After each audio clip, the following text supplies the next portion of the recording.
उंदीरची खूप भीती वाटते. आजारी लोकांना ॲम्ब्युलन्स मधून दवाखान्यात नेतात. मुलाला चेंडू पाहून आनंद झाला. रोज पहाटे कोंबडा आरवतो.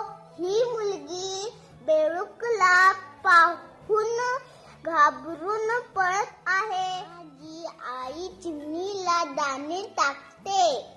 पाऊस आला की बेडूक दिसतो. झाडावर चिमण्या राहतात. घराला